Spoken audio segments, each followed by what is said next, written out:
Ya. Udah masuk deh. Udah. Udah masuk juga.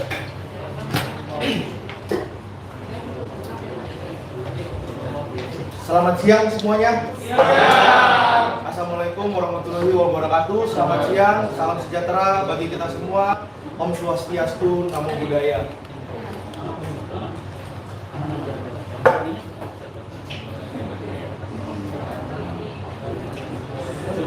Terima kasih untuk Presiden Apolindo Pak Bedi, Ketua TDA Bekasi mewakili Pak Arifin, Ketua Jaknas Bekasi Pak Edi, Ketua Pelaksana Mr. Aldo, dan Ketua saya, Ketua dari Gobes, Pak Dimas, dan komunitas-komunitas lainnya dan member-member lainnya. Terima kasih semua yang telah hadir di sini. Perkenalkan, nama saya Yoga. Saya bisnis kuliner baru berjalan 4 tahun.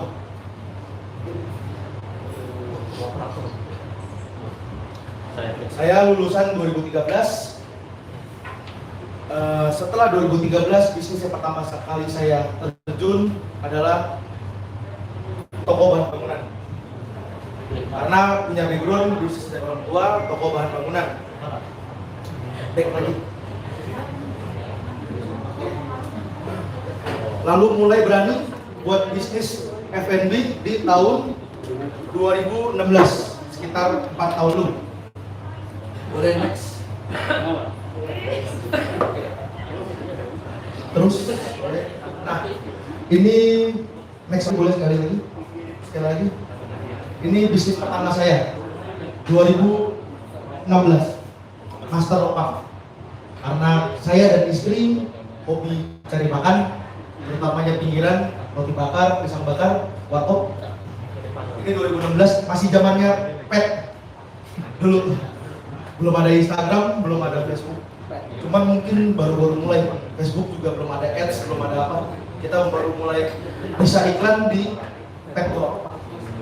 Ini iklan bakalnya Tampil Food Corner kalau kalian tahu. Dulunya seperti ini. Boleh next Pak.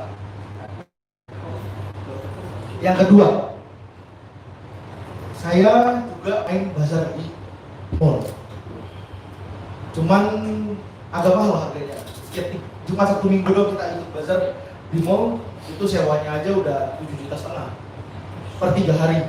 Kita jualan buah, dibikin seperti dari buah semangka, kita potong buah, kita masukin es buah. Sebenarnya sederhana sih, cuman daya jualnya aja.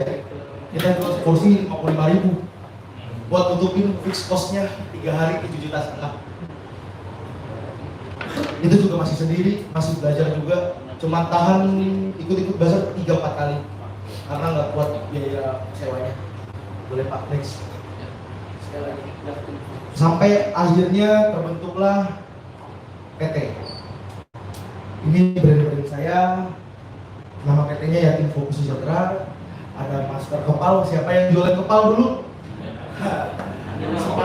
Kepal dulu sebulan. Ada sambal kamu, ada nasi goreng plus, ada mupeng, ayam geprek, penyetan, kopi, Tambun Food Corner, sate taichan, mayo salad, bakmi sultan, kopi lauban, patriot stick, master gulai, sama angkringan. Ada beberapa brand juga yang sudah tumbang. Milo tumbang duluan. Sebelum pandemi tumbang duluan. Pak Giri mau nanya tadi malu. Mau beli. Tapi kita bisa pastikan untuk brand Milo kita ini di Bekasi, di luar kepal Milo viral, kita penjualan terbanyak. Kita dalam 1 hari bisa jual sekitar 15.000 cup. 1 hari. Karena kita main di Tambun, di daerah kita sendiri. Gitu loh, jago kandang. Boleh next. Oke, untuk bahas masuk materi saya, gerai-gerai makanan yang buka 24 jam. Kalau terlintas, saya tanya nih, gerai makanan cepat saji yang 24 jam yang langsung terlintas di pikiran Bapak Ibu selain brand tiga ini apalagi? Warteg bahagia. Warteg bahagia. Betul. Udah tahu dong? Udah banyak sekali. Pagoda juga ada. Iya. Lela. Rest area. Oh, rest area. Ya, ini yang singanya, yang besarnya. Kalau untuk minimarket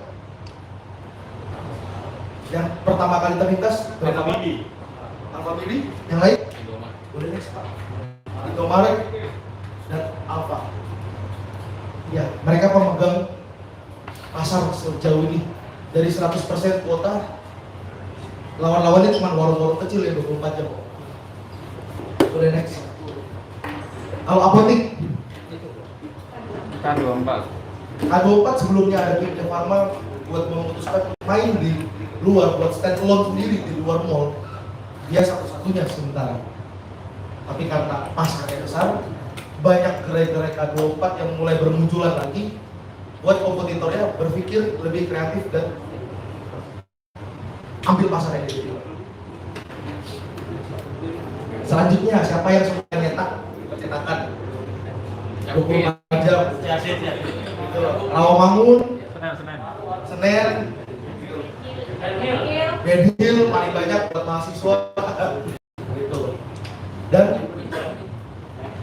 boleh next. Ini outlet saya yang saya buka 24 jam sampai saat ini. Nasi goreng plus dan bakmi Jawa Sultan. Apa sih faktor-faktor yang bikin saya buat buka 24 jam? Sebenarnya nggak sengaja. Karena sebelum ini pas masuk masa pandemi sekitar bulan Januari itu mulai masuk Indonesia, penjualan di kafe mulai menurun. Kita berpikir buat ini sebenarnya semua menu kafe saya dulu ya. Selain bakmi Jawa ya. Nasi goreng menu kafe saya kita food corner. Karena penjualan menurun, customer kafe menurun, kita berpikir lebih keras. Buat gimana caranya bisa lebih eksis di Tambun. Tanpa harus menutup gerai. Buka 24 jam pasti fixed cost nambah. Dari fixed cost dari karyawan, listrik, dan bahan baku. Tapi yang pasti dari omset juga tambah.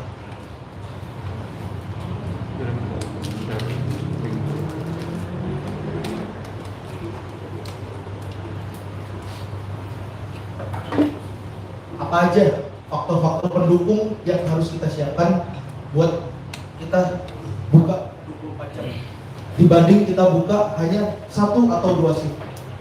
Rata-rata kafe itu satu shift 12 jam. Beda sama kayak kantoran. Kalau kantoran 8 jam sampai 10 jam lah maksimal. 12 jam. Mungkin dari pelaku-pelaku bisnis sekarang ada yang 2 shift dan ada yang 1 shift. Kita biasa terkendala dengan jam buka. Karena yang kita pekerjakan lah orang-orang SDM-nya bukan profesional. Rata-rata kita buka F&B, SDM kita bukan profesional. Beda yang harus tahu waktu masuk dan waktu pulang. Kendala terbesar kita buka F&B pasti di SDM. SDM selalu jadi masalah buat kita.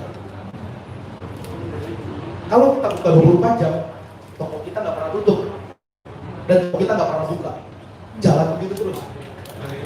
Kendala pertama saya buka 24 jam karena saya kadang punya rasa kesel dari untuk SDM kita, telat terus datangnya, jam bukanya telat. Sedangkan online kita udah set waktunya jam 10 buka, tutup jam 12, jam 10 buka, dia baru preparation. Kita F&B butuh preparation kurang lebih 30 sampai 1 jam. Masak nasi, manasin sop, prepare yang lain, sayuran dan lain-lain. Itu kadang yang karyawan kita nggak berpikir sampai kenapa kita harus masuk tepat waktu dibanding kamu telat. Kita nggak bisa jualan di dia. Kalau kita buka 24 jam, kita nggak punya jam tutup, kita nggak punya jam buka. Prepare terus jalan.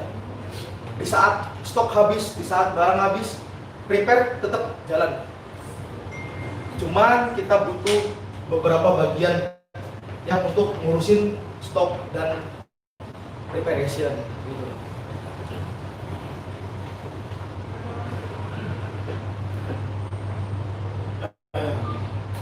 Tes dulu. Oke, selain SDM, lokasi juga sangat menentukan.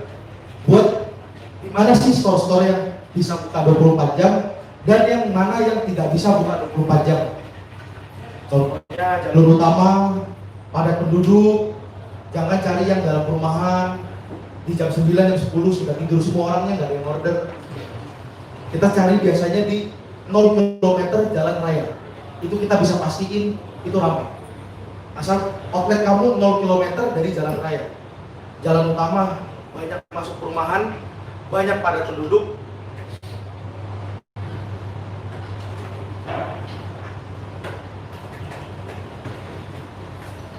Oke, dan tidak bisa semua brand untuk buka 24 jam.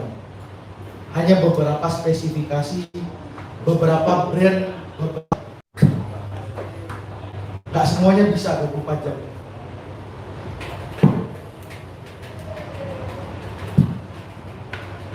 Itu yang baik-baiknya.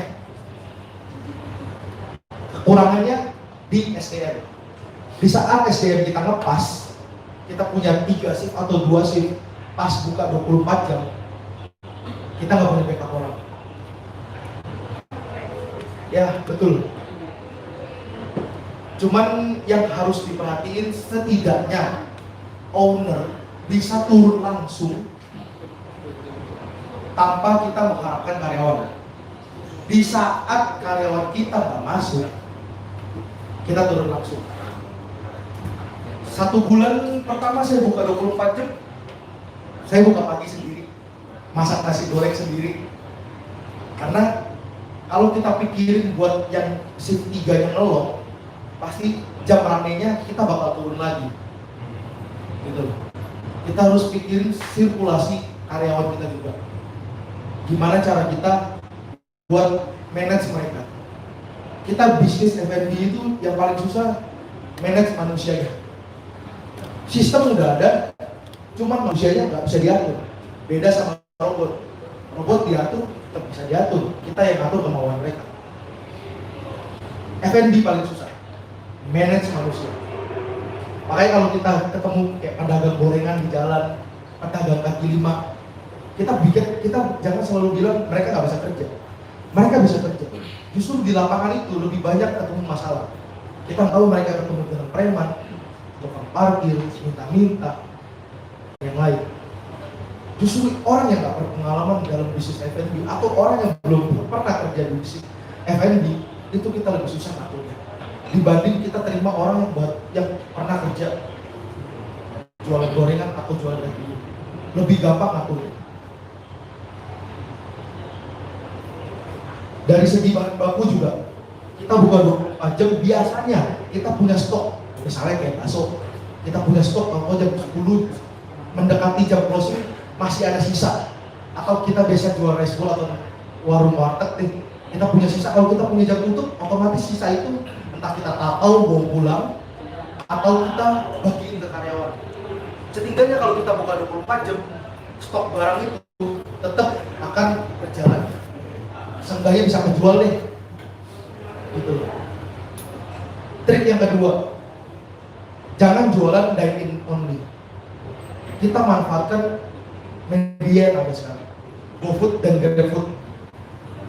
GoFood dan GrabFood itu ada algoritmanya semua. Tinggal kita yang setting aplikasi kita gimana caranya biar gacor bahasanya. Selain kita biasa dapat promo dari AM, account manager, kita bisa manfaatkan 4 promo yang ada di aplikasi kita pribadi. Entah diskon ongkir, diskon potongan menu, free item, atau combo. Biasanya kalau outlet standar diamond itu jaraknya itu 5-10 kilo nih untuk research-nya dari titik kita jualan. Kalau kita udah masuk elit, itu mungkin bisa 15 kilo. yang tadinya di 10 kilo nggak keluar, kita masuk ke level elite, itu mungkin bisa keluar. Bisa dimanfaatkan lagi yang namanya diskon ongkir.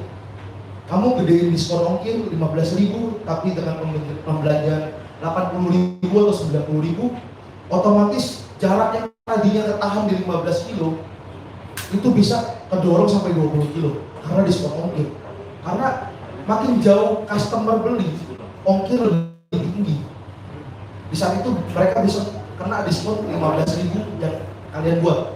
Kalau misalnya yang dekat 5.000 ongkirnya, kalian bikin diskon 15.000, nggak bakal kena. Karena tanpa mereka search juga udah keluar outlet kalian. Gitu. Rata-rata penjualan saya, entah karena memang nasi goreng jualannya ya, ada aja di jam subuh, jam pagi, jam siang. Online-nya juga lumayan. Head to head kita sejauh ini masih KFC dan McD. Nggak ada lagi head to head kita sejauh ini sama warung rumahan.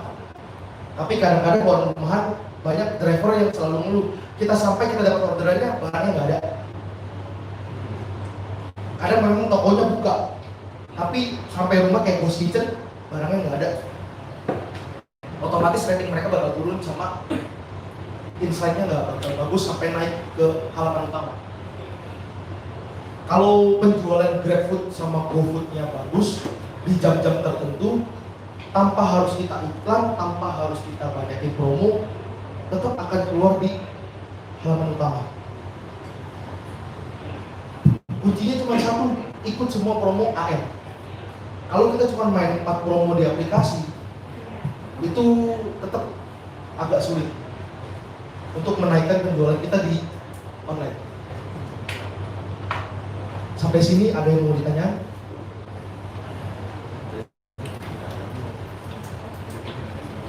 Boleh, kalau ada yang bertanya.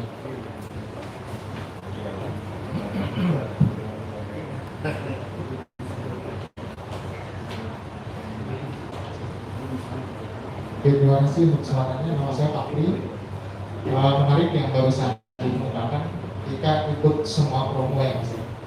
Nah, kalau kita ikut promo itu otomatis kan ada margin.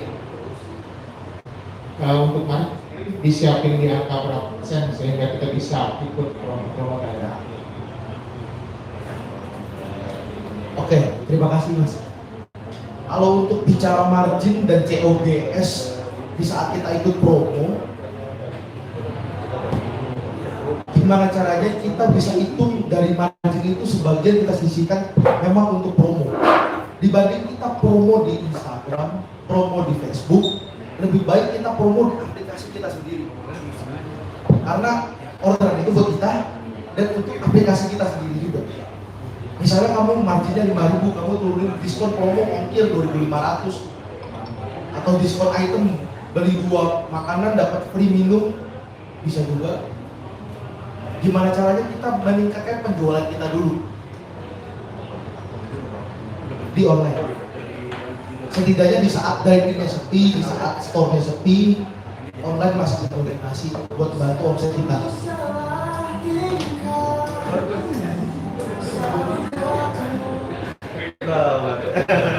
Selingan. Iklan.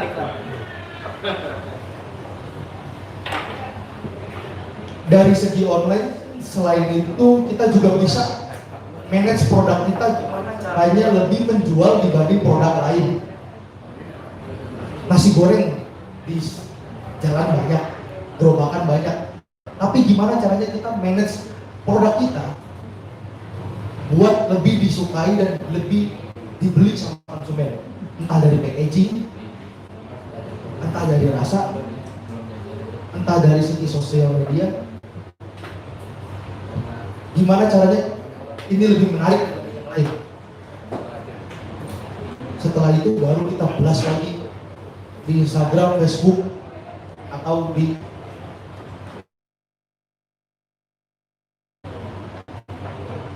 ada lagi.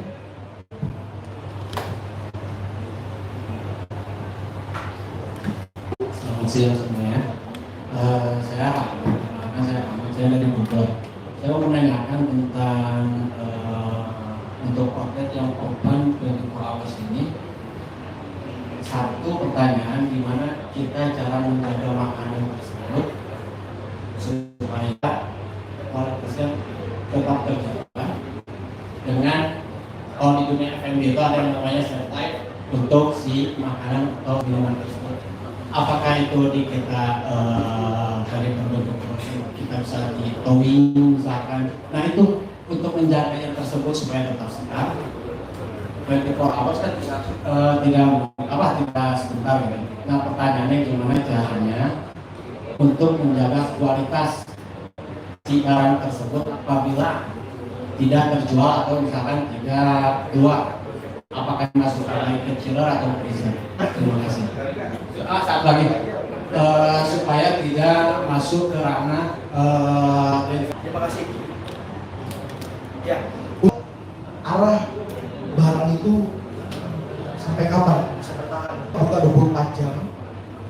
Justru di situ penggunaan bahan yang berlebihan itu lebih bisa kita kontrol. Karena kita tahu 24 jam tidak ada jam tutup. Kalau misalnya kita jualan ayam geprek Kentucky di jam 7 habis, kita punya habis goreng 10 ekor. Jam 7 sedangkan kita tutup jam 11 malam. Sisa jualan waktu 4 jam. Kita bisa kira-kira kita goreng berapa lagi, entah setengahnya atau 5 ekor atau berapa. Tapi setelah kita goreng 5 ekor jam 9 habis. Kita masih punya waktu 2 jam jualan. Sisanya sampai jam closing jam 11. Itu pilihannya di mana? Entah kita goreng lagi atau kita pulang aja. Daripada 50-50, kalau kita goreng lagi stok ada dan gak kejual. Kalau kita buka 24 jam, kita masih bisa atur stok barang yang kita punya. Cuman kelemahannya kita harus banyak punya stok di warehouse. Kita punya stok barang harus banyak. Jangan sampai kita udah pasti buka 24 jam, di tengah jalan kamu bilang saya nggak punya bahan buat jualan. Kendalanya lebih di situ, bukan di barang yang kita buang. Banyak yang awal-awal saya buka 24 jam karena kita nggak memenuhi stok. Ada barang-barang yang subuh, misalnya supermarket nggak buka, pasar belum datang barangnya, kita harus tunggu sampai pagi baru kita dapat barang dan baru kita bisa jualan. Jadi lebih ke menjaga stok barang yang buat kita jual, biar jualan kita nggak putus di tengah jalan. Kalau untuk menjaga barang-barang yang kita stok buat jualan, biar tidak terbuang karena tidak terjual, itu kecil, karena kamu nggak punya jam tutup. Dan barang itu pasti jual terus. Tadi jam pagi, jam siang, jam malam, begitu. Iya, dari penjualan sebelumnya kamu bisa baca data yang ada. Kita harus siapin stok berapa buat di jam subuh, kita harus siapin stok berapa buat jam siang, dan yang jam siang siapin stok buat jam malam yang ramai. Biasanya kalau kita buka dari siang sampai malam 12 jam, dari jam 10 sampai ketemu jam 10, yang masuk siang preparation buat malam. Kalau karyawan kita ngepas di jam malam kegempur, rame, udah nggak mikir stok lagi, pasti tutup lebih awal dan omset nggak kecil. Kalau kita buka 24 jam, biasanya kita pergunain orang-orang yang masuk subuh karena penjualannya tidak seramai malam. Kita lebih pergunakan mereka buat stok dan preparation buat shift rame ya.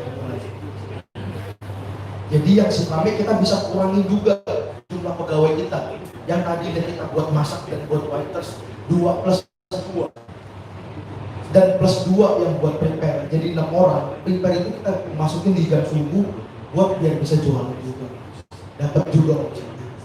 Dengan kondisi kita punya karyawan tetap 6 orang. Begitu. Karyawan 6 orang itu untuk 3 shift ya saya tadi. Gimana Pak? Karyawan 6 orang itu untuk 3 shift ya? Untuk 3 shift. Berarti 2. Kalau untuk nasi goreng punya saya sendiri itu shift jam 12 malam sampai jam 12 siang 1 orang. Jam 12 malam sampai jam 12 siang 1 orang. Kadang omsetnya paling tinggi dia pernah kerjain 1.800 sendiri dia jualan. Paling rendah kita jualan online sama dine-in itu di angka 400.000. Setidaknya kalau kita masukin satu orang di jam subuh dengan gaji rata-rata range 50.000 sampai 80.000 satu pegawai, kita cuma jualan produk 4 piece dengan rata-rata margin 10.000 lah, 4 atau 5 order kita bisa tutup gaji karyawan itu pribadi. Untuk di situ dulu aja. Setelah nutup gaji karyawan, kita juga nutup untuk preparation di jam keduanya, di shift keduanya.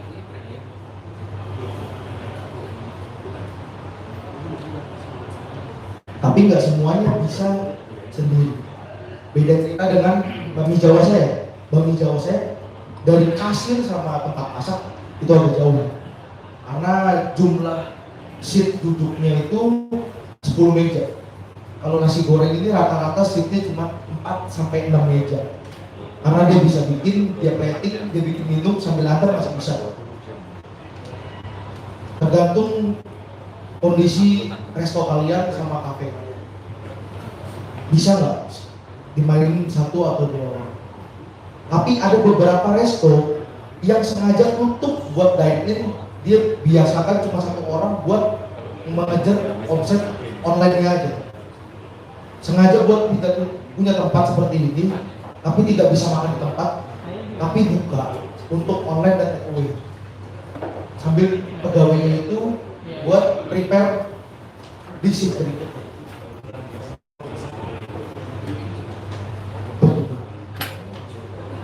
Ada lagi yang mau tanya?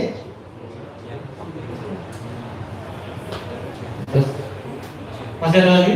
Sampai Ada? Iya, satu lagi. ya, satu lagi terakhir. Ya. Kalau yang 24 jam itu Mas, jadi dibaginya berapa sih?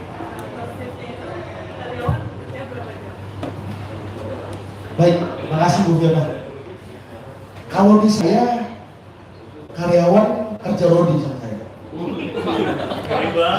Kalau di saya kerja rodi, jujur. Karena rata-rata untuk pegawai FNB itu 12 sampai 10. Karena rata-rata pegawai saya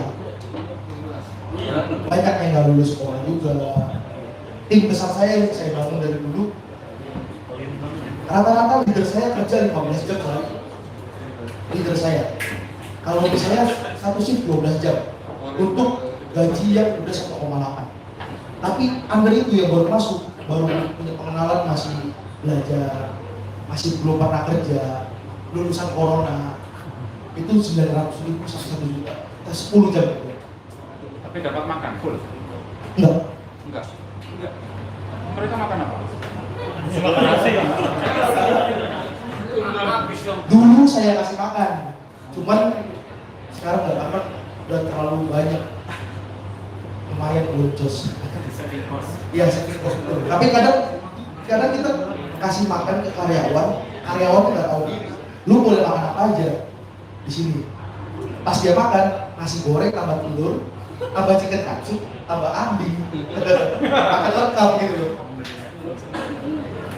Yes, tapi kita kasih uang makan buat pegawai-pegawai yang udah lulus di atas 6 bulan kita ada uang makan. Jadi kalau diskon itu kita makan. Kita karena punya stok barang, kita jaga juga stok list kita jaga karena kita punya warehouse juga, kita harus drop barang-barang itu, kita harus cek dengan pengeluaran dan penjualan yang barang masuk. Sedikit pun tidak boleh dicoba. Mereka nginep di mana? Kita ada di stok. Tapi nggak semua bisa bukan 24 jam atau tidak? Gimana? Ya, apakah semua outlet yang kita punya misalnya bisa buka 24 jam atau tidak? Bisa. Dengan catatan tadi seperti saya bilang, nggak semuanya makanan bisa. Enggak, Kita lebih ke makanan dari pokok. segi administrasinya enggak. Administrasi harusnya bisa sih. Dan tadi saya bilang kita cuma butuh 1 pegawai buat di jam subuhnya. Kalau outletnya masih bisa kejar lah. Enggak, dari administrasi, maksudnya dari pemerintahan dan government setempat misalnya perizinan. Oke, boleh. Kalau ini dulu pas ada PSBB, kita buka 24 jam karena ini makanan pokok. bukan kafe, bukan restoran, bukan tempat nongkrong. Kalau dia minta tutup, saya minta tutup juga ke warung gerobak-gerobak yang jual nasi goreng. Gitu. Karena ini termasuk makanan pokok. Kalau kita jual makanan pokok masih oke. Kamu nggak ada nongkrong, kamu nggak ada, bukan restoran yang orang makan, habis makan dia pulang. Karena tergolongnya usaha mikro.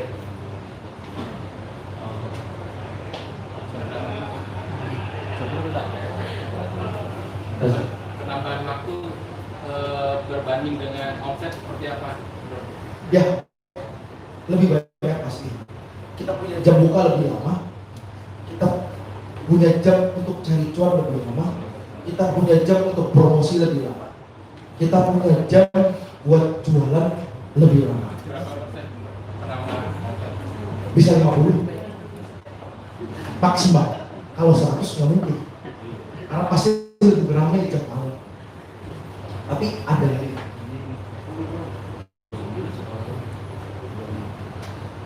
Oke, Ada lagi? Bapak Ibu, masih ada lagi? Kelihatannya menarik nih. Ya, terakhir, Mungkin ini aja buat sisi keuangan. Bayangkan kalau yang 24 jam, apapun 24 jam yang standby terus, itu biasanya keuangan akan enak secara jauh. Itu mulai di mana? Misalnya di komposisi Betul. saus itu di sebelah atau gimana? Biasanya nggak akan sendiri. Betul sekali. Itu masalah utama. Jaga kebersihan. Karena sirkulasi itu nggak pernah diam. Kita masak nasi goreng minyak banyak, kipas, debu. Karena tetap terbuka tempat kita tetap terbuka. Kebersihan paling penting. Kalau nggak sering dibersihin, setiap kita masuk ruangan itu rasanya nggak fresh. Karena kayak ada hawa pengapnya gitu. Kalau misalnya kita agak jarang bersihin, tetap harus sering dibersihin. karyawan harus mandi 3 kali sehari.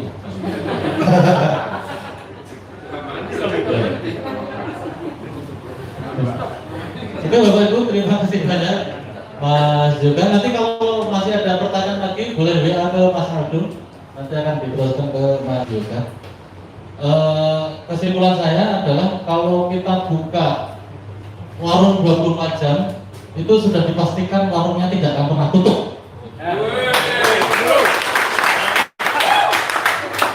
Jadi kalau Bapak Ibu sekalian warungnya tidak mau tutup, bukalah dulu. Ya, pasti nggak akan tutup. Warung saya tutup ya Bapak. Bukalah bukan. Ya. Terima kasih Mas Yoga. Selanjutnya ini ekspansi atau